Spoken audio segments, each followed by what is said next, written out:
வணக்கம்ண்ணா. வணக்கம்ப்பா. சந்தை நிலவரம்ண்ணா. இப்ப சந்தை நிலவரம் இன்னைக்கு வியாபாரம் நல்லா ஓடிச்சு.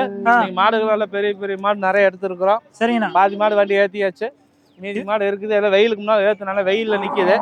பேசுறதுக்கு நேரம் இல்ல. படப்படன்னு கேள்வி கேளுங்க, நல்லா ஏத்திக்கலாம். எல்லாமே நீங்க எடுத்த மாடுங்களா? எல்லாம் நம்ம எடுத்து கொடுத்தோம். அப்படியே மாட்டை பத்தி சொல்லிடுங்க. அப்படியே எல்லாமே HF கிராஸ், ஜெர்சி எல்லாமே எல்லாம் இன்னைக்கு பெரிய பெரிய மாடே கொஞ்சம் விலை கம்மியில படக்குன்னு எடுத்துருக்கோம்.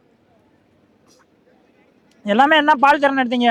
எல்லாமே ஒரு 5, 20 அப்படிதான். கம்மி கேரவ கூட இந்த வாரம் இல்ல. எல்லாமே 5, 20 தான். எல்லாமே ஹை பட்ஜெட்டா லோ பட்ஜெட்டா? அதான் விலையாச்சு மாடு கம்மியில வாங்கியிருக்கோம். விலையாச்சு மாடு கம்மியில வாங்கிருக்கோம். எலெக்ஷன் டைம்ல பரவாயில்ல, மாடு நிறைய எடுத்திருக்கோம். நிறைய மாடு போயிருச்சு. இப்போ பேசுறதுக்கு நேரம்ல அதான் இருக்கிறவங்க பாத்துக்கங்க. சரி, ஓகேண்ணா. எல்லாமே பெரிய பெரிய மாடு. பின்னாடி மடி செட்டை பாருங்க, எல்லாமே நல்ல மாடா இருக்கும். இப்படி இருந்து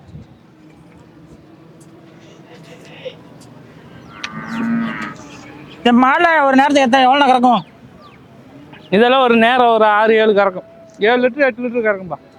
7 லிட்டர் 8 லிட்டர் 10 கறக்குற மாடு. இது விலை கம்மியில எடுத்து கொடுத்துருக்கோம். இதெல்லாம் விலை கம்மி. சரிண்ணா. HF கிராஸ் டைப்ல கிராஸ் மண்டை 10 கறக்கு. இதெல்லாம் பட்ஜெட் ரொம்ப கம்மி. Okay okay. என்ன நிறைய மாடு என்ன பால் கறந்து செக் பண்ணலீங்களா? ஆமா, இன்னைக்கு கறக்குற நேரில் அவங்கவுங்க கஸ்டமரா போய் வீட்டில் போய் கறந்துக்க வேண்டியதுதான். சரி, எல்லா கஸ்டமரும் பேசி எடுத்தாச்சுங்களா? இது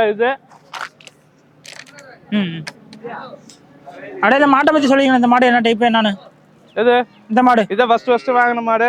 இன்னைக்கு நம்ம கவுத்துல வாங்கின ஃபர்ஸ்ட் ராசியான மாடு இதுதான். சரி, மாடு கட்டின நேரம் படம் மாடுக்கு நிறைய சேர்ந்துச்சு. இந்த மாடு கட்டினதான் சேர்ந்துருக்கு. ஆமா, நல்ல சேவல சட்டை கண்ணு. சேவல சட்டை மாடு நேரம் 10 கறக்கும். கண்ணு போட்டு 3 நாள் ஆகுது. நல்ல வெயில் கீழ் தாங்கும். இந்த வெயிலுக்கு மாடு தெளிவா இருக்குது பாருங்க. சரி, ஓகேண்ணா. சரி, ஓகே. நன்றிண்ணா. நன்றிப்பா.